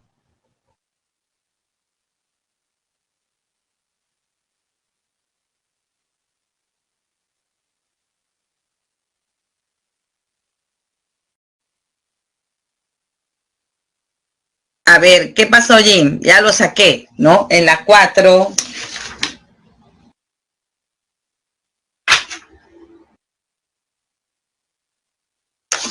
Claro, no, pero tú sabes que los manglares solo es en el norte, pues, ¿no? Si, no importa el nombre, Tumbes, pero yo he explicado que los manglares y los esteros solo se forman en el norte, ¿no es cierto? Y ahí ya, entonces, y la cordillera de Vilcabamba hemos dibujado en el centro, ¿no es cierto? Las albúferas de medio mundo están en Lima, las mesetas de Cutervo están en Cajamarca, las cochas de Ucayali están en el centro, en el departamento de Ucayali, el desierto de Sechura, que estaba en el norte, ¿no? La cordillera de Huancabamba en el norte y el valle de Huallaga en el norte, ¿sí? Ahí sí pues tienen que saber la localización, ¿no? La parte visual, miren, yo les he mostrado bastante parte visual, ¿no? Les he mostrado bastante parte visual, sus esquemas. Yo les recomiendo que hagan su esquema, así como yo he hecho mi esquema, hagan su esquema de la cordillera de los Andes y coloquen sus nombres, sus pongos, ¿no? Y porque lectura, olvídense. En cambio, un esquema de la Cordillera de los Andes con sus nombres, dónde está localizado, eso les va a ayudar mejor, más que estar leyendo, ¿no? En geografía ayuda mucho la parte visual y los esquemas. Hagan su esquema de la Cordillera de los Andes con sus pongos, sus valles. Ustedes mismos háganlo para que se les quede, ¿correcto? Muy bien, ahora sí. Problemas de convivencia democrática. Miren, la convivencia democrática es aquella convivencia basada en ¿qué? En el respeto de los derechos humanos. Rápidamente esto, ¿sí? Y para vivir en armonía, respetando los derechos humanos, se necesita, ¿qué cosa? Se necesita, en primer lugar, se necesita dos cosas. Valores democráticos y se necesita cumplimiento de ¿qué? Cumplimiento de las normas, ¿sí? Y respeto de los derechos, ¿ya? Entonces ya me pasé, vamos a borrar esto. Solamente vamos a poner derechos, porque si no, no me va a alcanzar, ¿ya? Tres cosas: cultivar valores democráticos, cumplimiento de las normas y respetar los derechos humanos de las personas. Entre los valores más importantes está el valor de ¿qué? De la igualdad, el trato igualitario. Todos somos iguales en derecho, ¿no? El otro valor es el respeto, que es el reconocimiento del valor que uno tiene de sí mismo y de los demás. En democracia es muy importante aprender a vivir en diversidad, en la diversidad.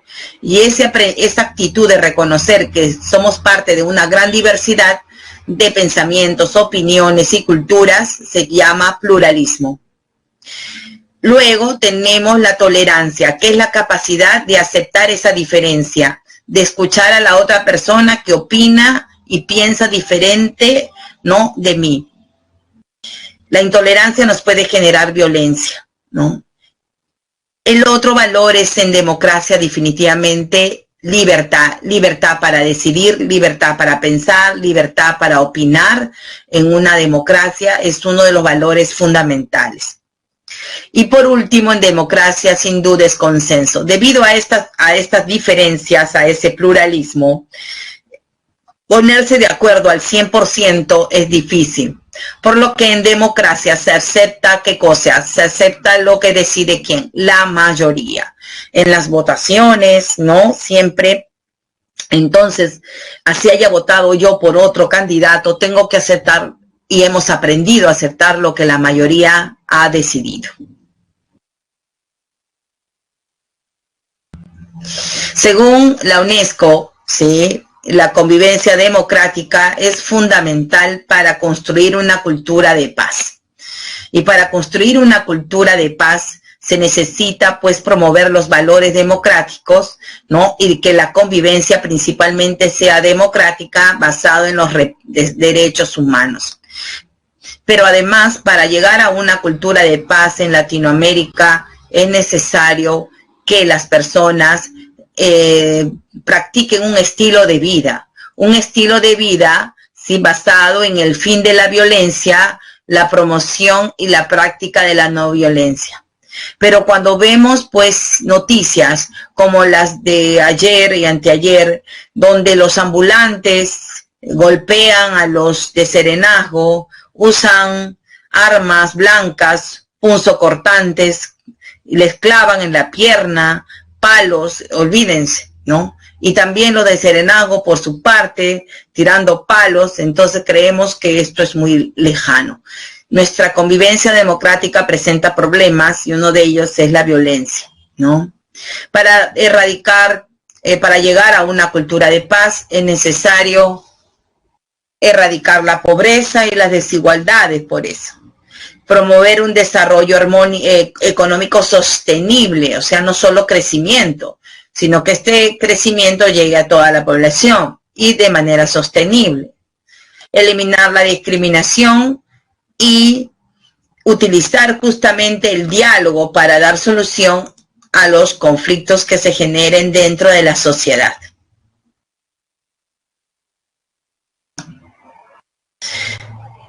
¿Cuáles son los principales problemas de convivencia en el Perú? Para llegar a cultivar una cultura de paz hay que erradicar, pues, varios problemas.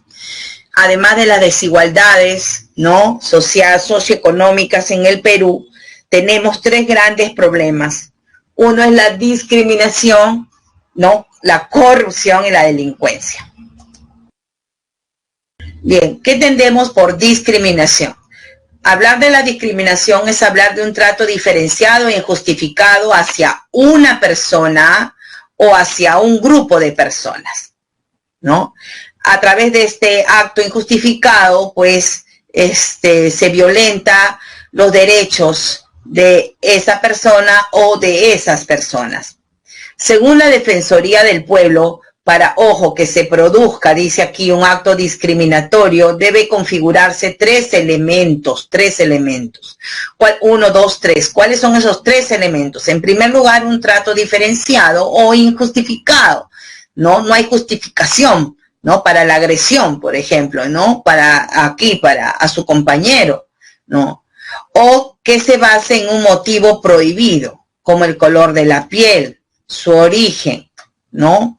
Entonces, su cultura, que es la etnia, ¿no?, la diferencia cultural, sexo, idioma y otros, correcto, como identidad de género, condición económica, social o de cualquier otra índole, es considerado como motivo prohibido. Y el tercer elemento para hablar de discriminación, acuérdense, es que se produzca la anulación o menoscabo en el ejercicio del derecho. ¿Sí? Bien, una de las, digamos, evidencias de la discriminación en las escuelas es el bullying, entendido no solo como el trato diferenciado, sino también el ejercicio de la violencia psicológica o física a sus pares, ¿no? Entonces acá tenemos, por ejemplo, ¿no?, cómo están ejerciendo un bullying en su compañero. Insultos, agravios psicológicos y físicos. Y siempre es entre pares. Puede haber bullying en la escuela, como también puede haber bullying en el trabajo, ¿no? Por ejemplo, conocí un caso de una de mis exalumnas venezolana, ¿no?, que fue víctima de bullying en el trabajo, ¿no? No le hablaba, nadie le hablaba. Trabajaba, no le dirigían la palabra, ¿no? Entonces, como la ley del hielo, ¿no? Ella siempre, la conozco desde que era mi alumna, bien respetuosa, ¿no? Pero sin embargo, no, le hacían bullying psicológico. Ella, ¿cómo se llama? Le comenzaron después a extraviar sus cosas, ¿no? Cuando ella denunció esto ante los jefes en lugar de apoyarla, ¿no?, y hablar con el grupo, hacer una reunión, ¿no?, decidieron cambiarla de área, imagínense, ¿no? Entonces ahí se evidencia dos tipos de discriminación. ¿Cuáles fueron los dos tipos de discriminación que yo he ejemplizado ahorita? A ver.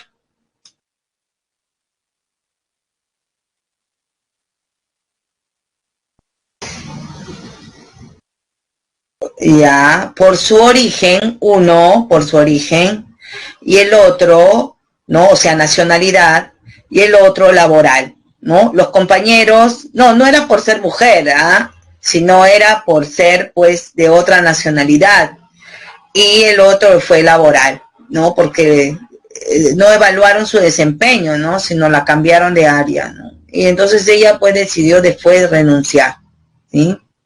Bien. Además de la discriminación por la nacionalidad laboral, hay otras formas de discriminación. Por ejemplo, hubo un caso de un joven que ilustraba zapatos en Miraflores, siempre estaba ahí afuera del cine, en esa época era Julieta, ¿no? Y un día juntó su platita y quiso entrar a ver la película, y no le quisieron vender la entrada. Las mismas personas que estaban ahí, ¿no?, obviamente denunciaron el caso. Ya se hizo público, incluso en la televisión. ¿ya? ¿Qué tipo de discriminación es el que acabo de mencionar? Exacto, social, ¿no?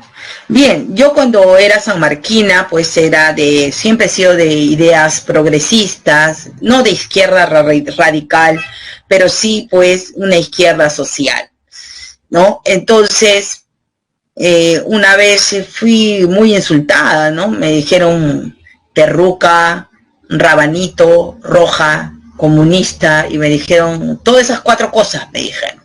¿Y solo por qué? ¿Ah? ¿Qué tipo de discriminación fui sometida yo? Claro que no me quedé callada, porque eso no me quedé callada, ¿no? Ideológico, exacto, ideológico, ¿ya? Ahí, ¿ya? Ideológico, solo por las ideas de izquierda progresista, ¿no? Bien, y así como esta, pues hay otros casos de, sí, pues, sanmarquina de corazón, así es, toda la vida. Mis hijos también, los 2 sanmarquinos. En mi casa hay una tradición sanmarquina.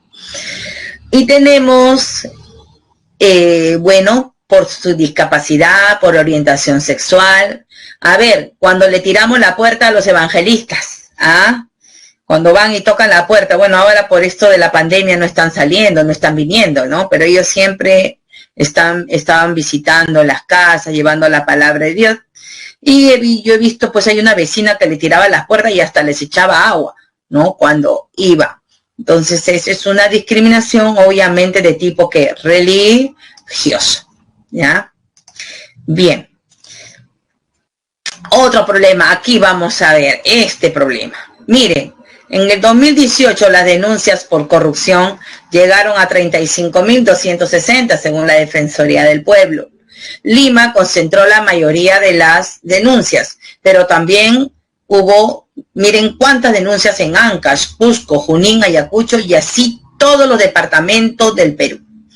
En todos los departamentos. La corrupción se ha descentralizado, ¿no? Según la Defensoría del Pueblo. ¿Qué es corrupción? Es el mal uso del poder público para obtener un beneficio para mí, o sea, para mí o para un tercero, ¿no es cierto? Los factores son diversos. Puede ser la ambición, la codicia, la falta de valores, etcétera. La falta de conciencia social, etcétera. Que puede llevar a un funcionario, ¿no?, del Estado o a otra persona, en fin, a delinquir. Porque es un delito, el delito de corrupción.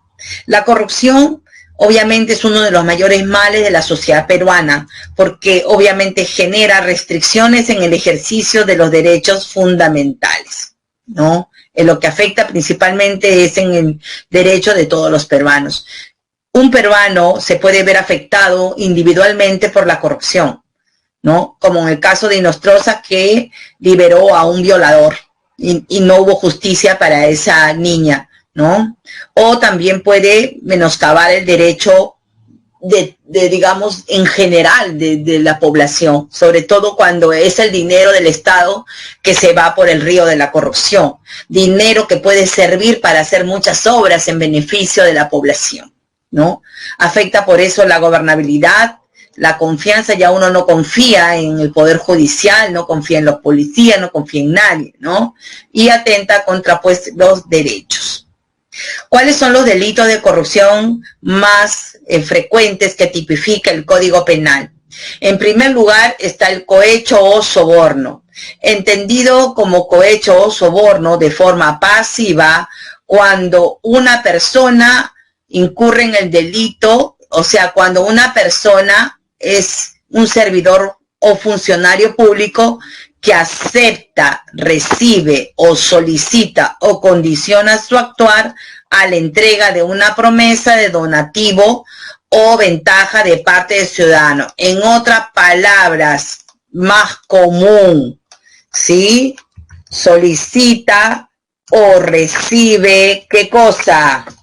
¿Sí? La coima con mayúscula, ¿no es cierto? Entonces, ¿cómo es? Sí. Entonces, solicita o recibe o condiciona su actuar a cambio de una coima. Y el activo, ¿sí? El activo es aquella persona que está dispuesta a pagar la coima, ¿sí? ofrece, da o promete, ¿sí?, a un funcionario la coima, ¿sí? Entonces, ahí, ¿no? Entonces, es el activo quien ofrece, da o promete, ¿sí?, a un funcionario la coima, ¿sí? Entonces, el que recibe la coima es el pasivo. El que da la coima, comúnmente hablando, es el activo, ¿no? En este caso, entonces, correcto, es activo o pasivo. El recuadro que pongo aquí, chicos, chicas.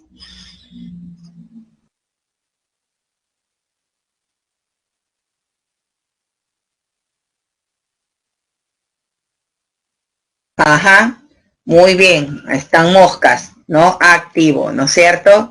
Y aquí, pues, es cohecho que pasivo. ¿Está bien? Omar, este es el activo, porque este es el que está ofreciendo, ¿correcto? Y está dispuesto a dar la coima. Y este es el pasivo, que es el que recibe la coima, ¿correcto? Muy bien. Ahora, otros delitos. Tenemos el peculado. Este es el más común, según la Defensoría del Pueblo, este es el más común de todos. Se aplica cuando un funcionario servidor público se apropia, y aquí creen, ojo, con esto, se apropia, utiliza en cualquier forma, para sí o para otro, dinero o bienes que se le haya confiado. Por ejemplo, aquí es la tesorera, acá está la caja chica, y está agarrando plata, ¿para qué? Dice, con esto me compro mi entrada al concierto. Bueno, ese es para ella, pero también pudo agarrar la plata, ¿sí?, para dársela a otra persona, ¿no? Por ejemplo, a la hermana, por más que la hermana esté enferma, ¿no? Supongamos que esté en una situación crítica, ella quiere ayudar a la hermana y agarra la plata para dársela a la hermana. Lastimosamente, por más que sea porque la hermana está enferma, igual es delito de peculado, ¿sí? Entonces, desvío de dinero, ¿no? Entonces lo desvío para otra cosa. Ese es el peculado, ¿sí? Bien, o desvío el bien. Supongamos que un director, miren, a un director le entregan 20 computadoras, se las va a recoger al almacén, y en el camino, ¿sí?, una se la lleva a la querida y la otra la lleva a la casa. Y solo llega a 18 al colegio, ¿correcto? ¿Ese qué delito es? También es que peculado, ¿correcto? Bien, y tenemos el caso pues más sonado del Perú, ¿sí? ¿Cuál es el caso?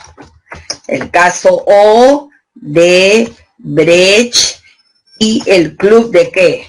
El club de la construcción, ¿no es cierto? Son los casos más sonados de colusión, ¿no? Colusión viene de coludirse, ¿no? Y cuando el funcionario o autoridad se colude con la empresa para perjudicar al Estado a través de concursos amañados, o sea, ya se sabía que Odebrecht iba a ganar la buena pro, ¿no?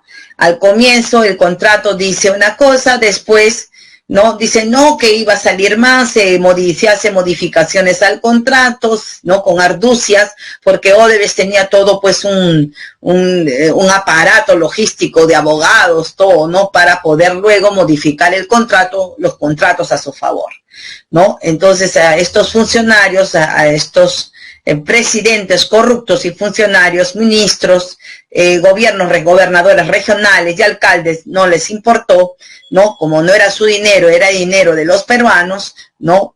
Coludirse con Odebrecht, el Club de la Construcción, ¿a cambio de qué? Porque acá, obviamente, esto, miren aquí, no hay, no es por nada, ¿no? ¿Cuántos millones recibió Toledo, ¿no?, de Odebrecht?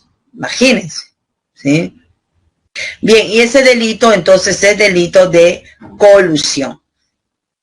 El delito de colusión siempre va unido al delito de cohecho. Por eso es que Toledo ha sido denunciado por colusión y cohecho y otras cosas más. ¿Qué otro delito tenemos? Perdón, yo digo delito porque la corrupción también es delito. Delito de corrupción. El caso de que este caso es el más sonado. ¿Cuál es el caso más sonado? Acuérdense, Cuellos Blancos, ¿no? ¿Dónde está incluido quién? El juez Inostroza, ¿no? En este caso, cuando es tráfico de influencia, cuando esta persona, este personaje, invocando, ¿sí? Miren, invocando o teniendo influencias reales o simuladas, recibe, hace dar o prometer para sí o para un tercero un donativo a cambio pues de un beneficio, ¿no? Y en el Poder Judicial, olvídense, ¿no? Cuando había, por ejemplo, una plaza para, ¿cómo se llama? Jueces letrados, ¿no? Que hacían los supremos para colocar a sus allegados, ¿no?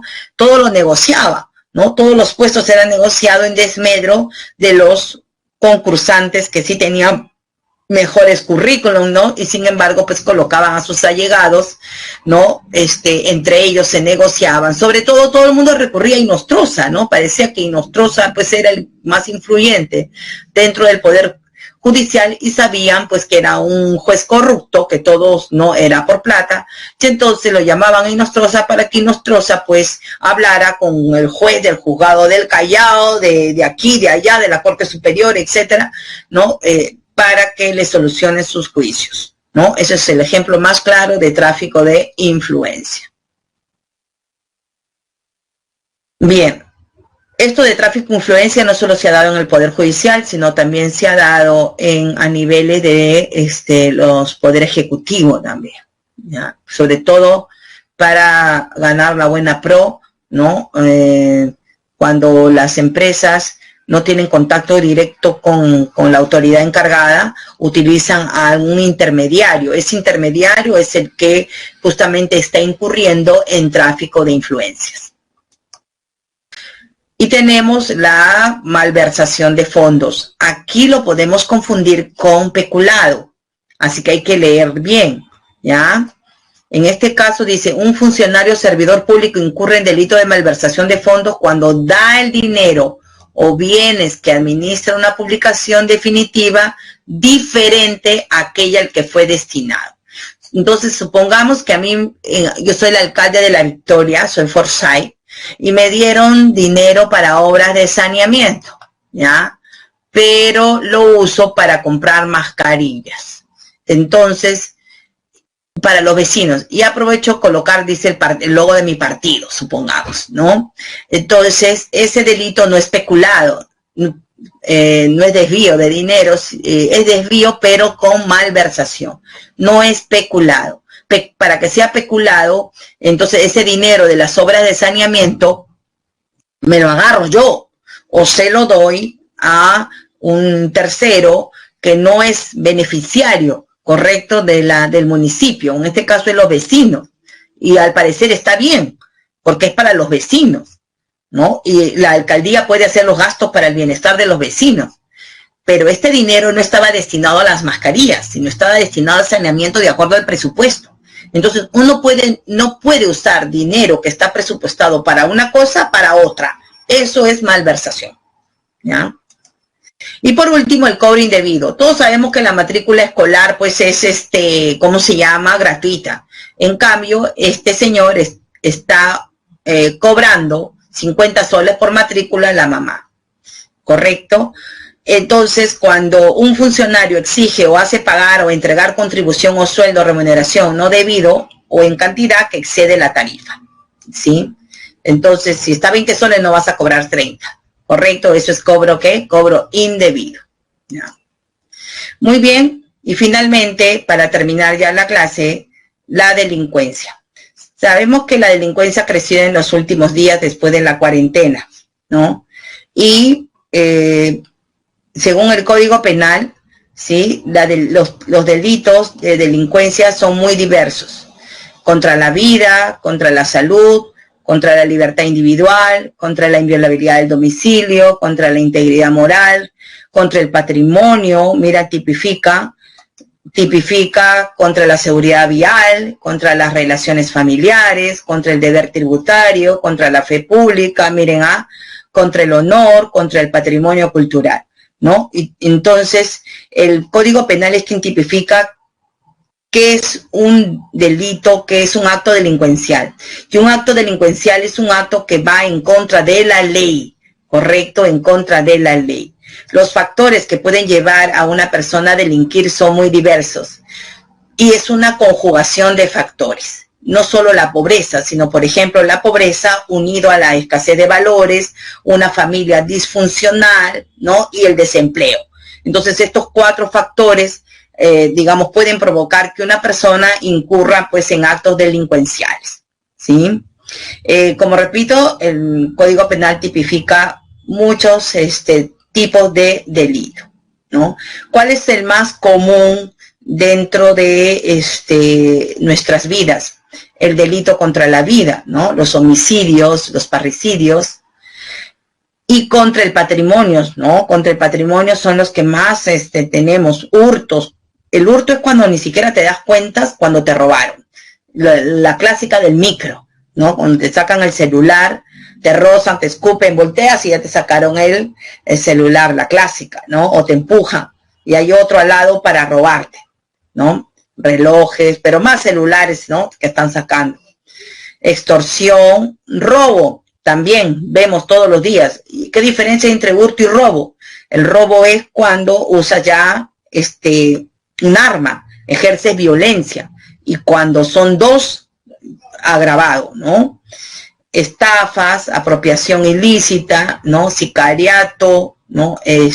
Sicariato está considerado, miren, contra la vida, ¿no? Porque es ya le hacen seguimiento a las personas y finalmente, ¿no? Ejercen violencia y daño a la vida que la ponen en riesgo, ¿sí?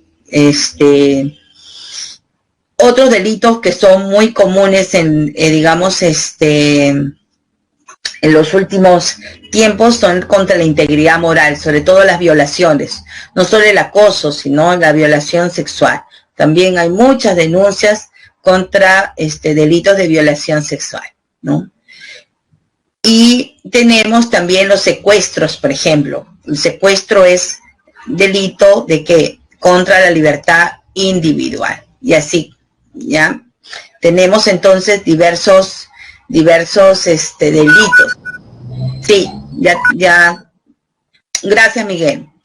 Y terminando, pues, por ejemplo, también el adulterio, no se olviden, y el matrimonio ilegal son delitos contra las relaciones familiares y hasta fingir, miren, embarazo. Muy bien, chicos, ya me tocaron el timbre. No hay tiempo para desarrollar las preguntas. Claves, por favor. Claves.